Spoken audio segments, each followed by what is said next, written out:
Hey, boopity Boopity, boopity, boopity. spibbity spobbity spow. Alright, guys, so, we're gonna do another episode review of Between, Season 2. We watched a thing called Between, Episode 2, Season 2. This is a show that is not a Netflix original. They claim it is. Netflix bought it. It was produced in Canada. We hate it. But now I want to know what happens, so now I'm sucked back in. Alright, so like I said, I forget everything. Where does it start? Well, it ended last time with them making a break for it. And they got that doctor in and that whatever, yeah. Okay, but so... Bring me up to... We reviewed that one. Give me the new one. Well, it opens right where it ended. Chuck is speeding away in the car with some of the kids. Alright. And things don't go well for them, as you may or may not remember. I did predict this, though. Yes. I did say they can't let them live. They didn't let them all live. 75% of them live. But not for lack of trying. They did try. They killed the lady, the girl's sister, who was Chuck's love interest, right?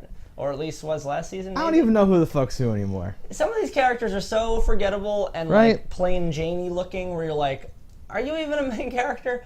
It's really funny. You were totally featured last season for like a large chunk of the story. You're dead now. We don't give a shit about you. It's like, you got a haircut, you gained or lost 10 pounds, you're wearing a different shirt, I have no idea who you are now. Please, someone say this bitch's name. Please call back to what you did. But something like that. So, like, for a normal... This is like a side note here. So, remember when they didn't want to have too many blue characters in X-Men? Yes. This is like that for me. You can't have so many shitty characters. I'll say, only instead of blue characters, it's bland it's just characters. bad characters. Yeah, that's awesome. And then they did give me too many. I don't know who they are.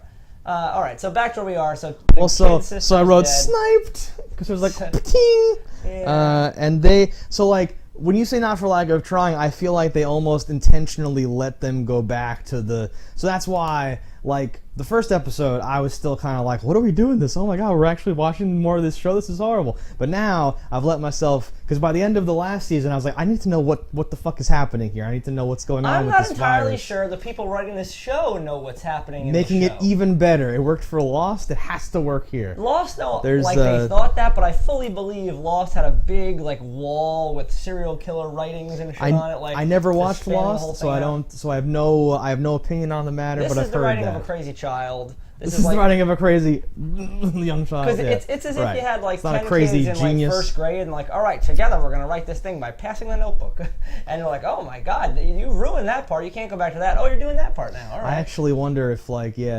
different because usually shows have guest writers, guest directors, and it's this awesome thing where you're like, oh, Lieutenant Paris directed that episode of Voyager. But shit! But this is just gonna be like shows that are like one-offs. Yeah. You really can't flip over who's in charge on a show that's a big continuation. And it would be that thing of like the baby version of that, where you're like just random people doing different episodes and not being cohesive. But it takes so long to turn around and drive back, and there's just one van. There's a bunch of aerial shots. She's like, is that a bad guy? It's actually horrible. Dead. She's dead for a reason, because she's dumb and deserves to die. Yes, and I don't even know that.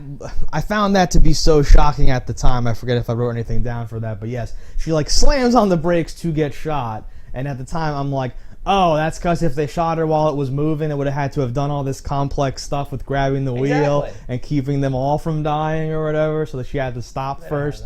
What's that weird unmarked van that looks like the van? The show clearly has no budget, because the brother of the girl who died in the episode prior, which was a day before, I believe, just took the beating of his life. He doesn't have a single bruise.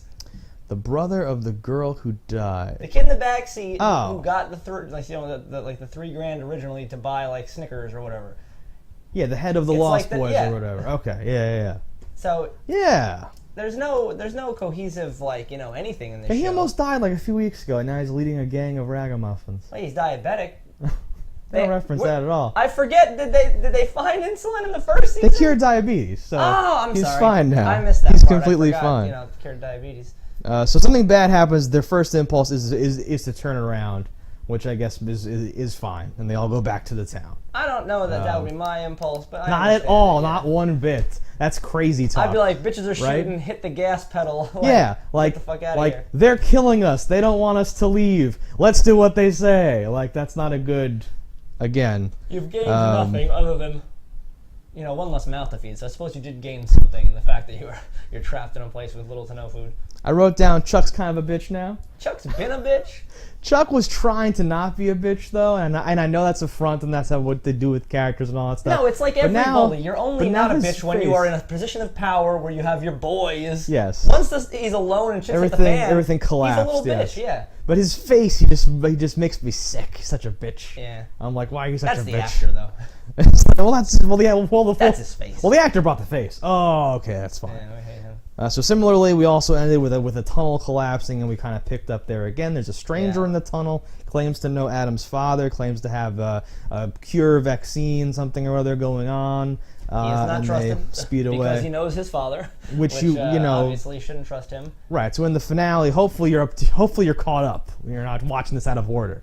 But in the finale of last time, Adam's father is revealed to be like, I don't know, Dr. Strange Doom, something, whatever the fuck. He's some horrible experimenting or something like that. Their DNA, so they're immune.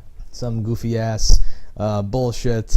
But they take that guy with them. They head back into town. So everyone that tried to leave has had something bad happen and has turned around, has come back, and they're now cut off from those things. I don't know if this was done to like show us that you can't leave, though. I don't know. With all the death, it seems weird that you would need to.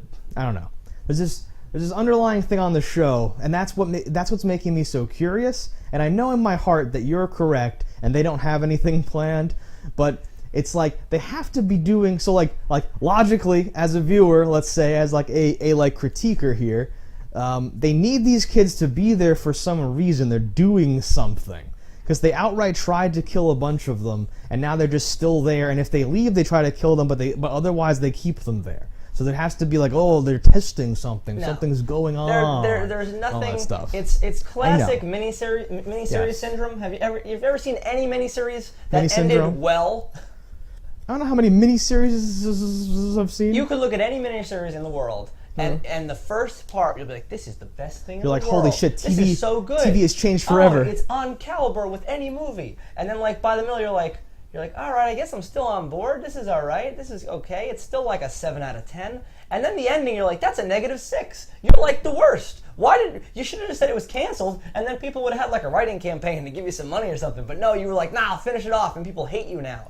That's what this show is. But every minute, after the first like 10 minutes of the first season, I've hated them. I think every minute after when you read the blurb about like what this is about, like what the setup is, it's just downhill from there. So if you're thinking about watching the show, you're at the high point. That's like the best you could be. Then when you actually see it, it all goes downhill. Helicopters come in. I'm like a supply drop. So many more helicopters than you could ever need. I don't know what they thought was going to happen. One helicopter is holding the things they're dropping, and the other like 3 are just there for fun. Cover. Yeah, he has cover helicopters. What? Also, I guess they could be in hazmat suits in the helicopters. You don't see them up there, but like a virus zone would be like a sphere of like infection. There would be stuff floating around. I don't know how high viruses can go. They could have. That's what I'm just saying. Even if they're not, like it could be a closed air chamber helicopter. They probably have a hazmat system in place or whatever. That wasn't my complaint. My complaint was just like, why are you doing this at all? We'll have to be able to shoot against the artillery that the kids will be firing. That didn't even happen, though. I'm joking, yeah. But for a show, they can't afford to put bruises on a kid's face. They just had 4 helicopters that are probably fake, but you had to pay a dude. You could have put fucking, I don't know, watercolors on the kid's face, and he would have looked like he was bruised. I didn't even notice the kid's face because I can't keep track of the timelines of the different things. They're counting on that, and neither can they. Yeah. Yeah, so they drop things which, like... Oh God! I like sometimes movies make me mad where it has like like bing bong bing bing safe to open, and I'm like it's like a little latch. It's like a Tupperware. Like what would that have done if it wasn't safe to open? It wasn't locking it in any way. Yeah, I mean they're trying to sell you on the fact that this is like a time release like coded lock thing, but yes, he just pulls the lid off the cooler, and then there's like the facade of like lab equipment. You know, for a low budget thing, I'm okay with all of that. You could have just not done that though. Like you could have just not done that. Why do anything if you're gonna do it poorly? If it especially doesn't advance the plot in any way. Yeah, I mean, I guess that was just like he's the only one that can open it or something like that. Because we wouldn't want the other kids solving the disease. We wouldn't want other kids who don't know how to use the stuff. Why would they even want to open it? Yeah, there's a lot of like, we can't trust them. What's going on? What could be in there? You open that and we're all dead. And it's like, what? Like, you only knew I was here by accident. Why would we have coordinated helicopters? Like, the helicopters could have just dropped a bomb. Like, why are you scared of opening these crates or whatever? That's craziness. Anyway. So, skipping ahead through all that, whatever. It is lab equipment. Some shit happens later. So that new character who stole the junkie's gun comes back with his gun and some cans of peaches. Yeah. This was all part of her. She's doing the long con because she needs his help desperately. So she flirted with him and then stole from him and then came back because that's how you get people to help you do things. If you love it, let it go. like find your missing little brother, who just happens to be Stabby McStabbed himself. Tasmanian stab self devil from the first episode, where I remember that maybe the Mandela effect had a play in this. I thought it was a white kid. I thought it was like a super white kid. Well, that was my memory of it. I thought he was like kind of Hispanic-y or whatever, and now I don't know. In my notes it says black girl, but I didn't say black girl out loud because I didn't want to like be racial or something like that. I don't know what these people are. It's 2016. Everybody's whatever. It's fine. But yes, that's the kid apparently. Apparently. I think that's the same Real actor. Quick though, they don't it's look just like something's siblings. bugging me and I have to say it. Yes. So the doctor, he is a doctor. And he's here to help you. I wasn't with your father or whatever. But, like, he's clearly with the government when a helicopter drops his items. So who are you trying to say? Is the government trying to help us now? Did they not just shoot his sister? Did they not put minefields out there? What are you trying to say? Who wrote this? You're a moron. This is like a dumb plot. The whole thing is stupid. I try not to dig too deep because there's a lot of things like that where people argue and do stuff or don't tell people. Like, the first thing you should say is, she got shot by a thing, like, we can't leave. They have strategically positioned thing. Like you want to explain all these things. But they didn't say anything about that until he was halfway through beating up the doctor. If there was a shadow of a doubt that you actually had a cure, why did the first step of season 1's finale be like, all right, we'll go in there, we'll inoculate them with poison? Why would that have existed?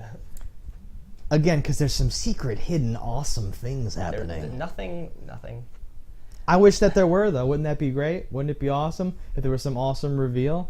I'm just playing with myself. So peaches are dispensed. Peaches make the world go around. A couple cans of peaches is all you need to hire a private detective who's recently kicked a drug habit and is living in a dystopian, tiny, cold town place. I don't know. There's like a love scene. I just kind of whatever. There's more Ghost Brother stuff. They're driving around. And now you know he's a ghost. Well, he made it clear because he said my death, which I now do remember from our first talk about that whole thing. There's drama with O.J. Simpson and his little sister. Because he's an unreasonable bastard and she's kind of smart. Okay, so she's kind of smart. She defeated a tiger or something. No, who defeated the tiger? She outsmarted a tiger, which in a thing that makes no sense on a couple of reasons. We're going to set that for. But so last episode he shot the cow, and this episode he's butchering the cow, right? That happened, yes. I thought about that without checking, and I feel like events that took place after he shot the cow would place that timeline like at least a day later out, and I'm like, are they just like No, he killed the cow. He did a whole bunch of other stuff. He came back like a day later after the blood had a chance to ruin everything because it would just be in the body. Yeah, I was gonna say then he harvested the because it wasn't hung up to drain or whatever. And I'm like, are they just skipping that? Is that intentional? It's the same reason they didn't show you killed the cow. They don't have the money to make a cow sit down. They don't have the money to hang a fake cow. I mean, again, though, you can do a lot with a low budget. You could just cut after the fact. You could just show him with the meat, just and you putting wouldn't know when he did it. Just putting it into coolers. Yes, I know. I know it angers you, but I always pull for like the little guy, like the low budget people. But we're like the little guy. We do things with no budgets, and they come out a lot better than this. I feel about it like, well, hey, if we can't do that, let's just skip over that. Will it be implied? Yeah. Okay. No, I feel like we've had script meetings where we go, what are we going to do with this? And someone says, we'll get a car. Whose car? What car? No car. Just show them opening the door. What are you doing? And you just do that. Yes. But, okay, we're just going to breeze through this whole plot line because it's all in the middle here with some arrows. He butchers the things. He loads it onto the truck. The truck speeds away. For some reason, he can't put together that it was Franny. His younger sister stealing it, which is crazy for all these reasons. She ends up taking it to the Lost Boys. Because where was she? Because they live on a farm in the middle of nowhere. Yes. Franny, are you okay? I have to go to town. Someone stole the. The first thing he should have done would be to look for her, find her. What the fuck is she doing all day? When he sees her. When he finally sees her, I know, because it has to be like a betrayal or something like that. Also, side note, not in my notes, mental note, the fact that he's killing the cows to like the point of a cow is that you can feed cows things that people don't like to eat or can't eat, and the cows will produce calorie-rich food just out of themselves, yes, right? But he doesn't milk the cows, so they're useless and they're getting sick from having too much milk. Was that established? No, but how cows will only produce milk when they're pregnant. The milk. We do something to them, right? To make them give milk. Yeah. And never stop them. But I don't believe necessarily these cows were for that. They could have been in his farms. They were not dairy cows, I guess. I don't know. It was Bernice or whatever the cow's name was is dead now. It seemed really strange to me because I thought of the actual saying. There's a saying about killing a golden goose, but I believe there's a saying about getting the milk and buying the cow and all these different things. And he literally kills the cow because we need food right now or something like that. And I thought that smacked of not good farmer things to do. Do they not have any chickens? Are there no eggs in this town? Is that not a thing a farm town has? A chicken? It's not a farm town. It's a town with one farm. At least one. Well, there's more later, but we'll get to that. I would imagine other farms are owned by adults who are dead now, which maybe their kids are not. There was a tiger farm. Well, should be going there and eating those things. I wouldn't have killed that tiger. Right? Could have milked that tiger for years. But then, the kids have the meat now. They're wasting all of it in one shot, just cooking as much as they can. So Gord, who is O.J. Simpson's actual name on the show that I wrote down here, gets in a fight with the druggie guy who's on the case. And that fight screams of a B movie. Yeah, it was pretty good. The fight is bad, and it goes right from a punch to, I need your help. Okay. Okay. Yeah, let's go help each other or whatever. Yes. And then they go to town. He shoots the radio. Another B movie thing where it's look how badass I am. I have a gun. People automatically respect me. There's 100 kids. They could have easily killed the two of them if they wanted. Or they had guns before, those kids, I believe, right? Yeah, but conveniently not now. As you would need to do for that scene to work, which is fine. The slingshot, though, would have been enough. He had a slingshot. The paintball gun would have been a pretty good deterrent if you start paintballing him in the face or whatever the fuck. No, it's I don't know, they crashed the barbecue. They get the stuff back. The long and short of that, though, I don't think there's much after this, is that Franny is now with the Lost Boys, with Steve Harrington, I believe. Is that his name? Sure. Could that possibly be his name? Why is there still power in this town? Because they're pumping the power in, because they have a crazy ulterior motive for keeping all these kids. I don't know. Just think about, step 1, we're trying to kill you. Step 2, winter time, turn off the heat. Step 3, we won, they're dead. Yeah, we're going to keep getting back to this over and over again, I guess. Because it bears repeating. This show is not good. No, I agree, because there's a significant amount of push-pull. That's why in order for me just to reconcile my opinions in my life, I have to hold out hope that there's some explanation for it. Because something is going on where they've tried to kill everyone, they've threatened people, they'll kill you if you leave, they're keeping you there. Something, they either want the virus to take it and use it as a weapon or something. Something is going on. Something crazy has to be happening. They established that this phones, makes no sense. The internet, and TVs don't work, right? Oh, is communications cut, they said? I think they say that. At some point in the first season, shit stopped working. Yeah. But then power came back, but then shit still didn't work. Yeah. Which is complicated to do, but right. Yeah, they don't have access to, information about the world. And honestly, I think that the old lady from the first episode was some sort of plant still. Again, I'm holding out hope that there's more to it than just a dead old lady. Because she was giving them information about the town and all that stuff, but it seemed to kind of fit into the narrative of what the bad guys I would actually love it if it cut back, episode 8, and it's that lady, picking up right from there, wiping the fake blood off her. not dead. Yeah, exactly. But what I really think is it'll end and it'll be like, it was all a dream. The whole show? Yeah. She'll just wake up, it'll be Wiley, like, giving birth still? No, it's her in bed with the old man, and she's like, oh, a terrible dream. A terrible dream was awesome. I was like a superhero. I was like running around with explosions and shit. I know where the money is too. I saw where the money was. Oh God. Moving along. So back to the thing with the doctor and stuff. It's a bit of a... The doctor who's a doctor of everything. He can tell that she has a tumor. That he's probably, did he operate? Is he planning on operating? Whatever it is. Just in every movie, any doctor, like, well, what are you? I'm a pediatrician. You could obviously, like do brain surgery. Yes, or like, yes, or like the doctor has certain things to do. I have an you English do the doctor doctorate. things. This isn't the same. Well, I'm technically a PhD, but oh God. I like that's so tropey that it gets like subverted now. Like Herschel is like a veterinarian, but he's like, listen, all right, I'm doing what I can do here. Fuck. Yeah, he's a doctor of everything. There's a bunch of lab shit, a bunch of crazy electron microscope stuff happening. He's showing you the cells. The only semi-interesting thing here is that he has to inject himself regularly to block like him getting the virus and stuff like that. Well, has to keep up a certain like level of it in his bloodstream or something like that. So that will inevitably, I assume, become a point of course, here. That'll be a plot device. Be something interesting, and by interesting, the word "interesting" is always in quotes when you talk about between. Yeah, bad. Let's not. They injected him with one of the cures. Yes, so I was saying there's a fight over this injection. Before Wiley gets injected, they inject him, and they wait, a while, and then they inject her. And just when you think, like, now we're at the very last scene, I guess, of the whole fucking thing. Just when you think, like, okay, I guess this is all making sense, and like it's very plain. He fucking like does like a, it's time for my injection. Hogan's Heroes coconut radio, I got them. And then text. Again, the best part of the show is how they do text messaging on the screen. And he says, "I'm in. I've injected one so far. They're starting to trust me." Yeah. Dramatic reading by Lee. We left out the Amish part. The Amish, god damn it! Why are there's like a Mennonite tribe in this fucking town, and there's an Eskimo in a full parka. They give up like a good amount of food. There's an Aborigine with a bone in his nose. There's one of everybody in the entire thing. Well, they give up some food, but I wrote down 1 truck of food will help them survive winter.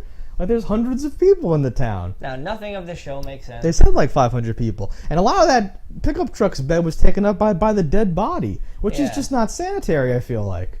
I mean, he was cold, but that's just not sanitary. You're keeping like non-preservative laden, quality Amish goods. Rest your tomatoes on that dead boy's cheek. In with the dead body. It's very sad. They drive back. And of course, the dead body is seen under the tarp by the person who killed the kid. Are you reading my notes? No. Oh. I can't read your notes. Thank God. We have a good system.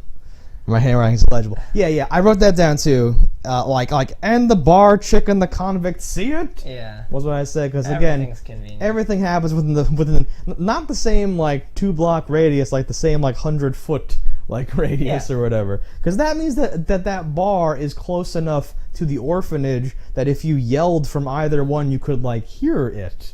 Which you'd think back to like the others, and you go, wait, what? That doesn't make any sense. I think any scene in the show, nothing was related to the previous show. It would be like in episode 1, they would invent a laser gun. In episode 2, they'd be trapped in something that can only be cut by lasers. And what do we do? How will we get out?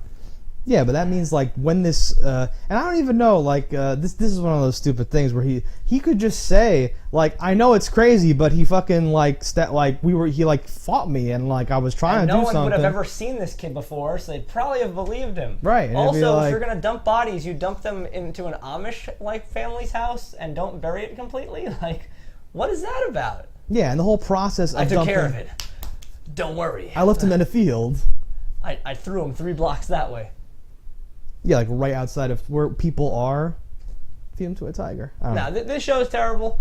I think that concludes this sum up of season 2, episode 2. The bar owner and the convict are now on good terms. They kiss and then bone. Irrelevant. Much like the whole concept of this show. Chuck's kind of a bitch now. I wrote that down again. It barely. Yeah, I think that's it. So yeah, tensions are rising. Tensions are up. I can't wait to find out what happens with these new characters and people on the show. All right, again, if you haven't seen this show, don't die in a fire. Those advices are equally valuable. Don't die in a fire, don't watch this show. Right. If you can only avoid one, just flip a coin.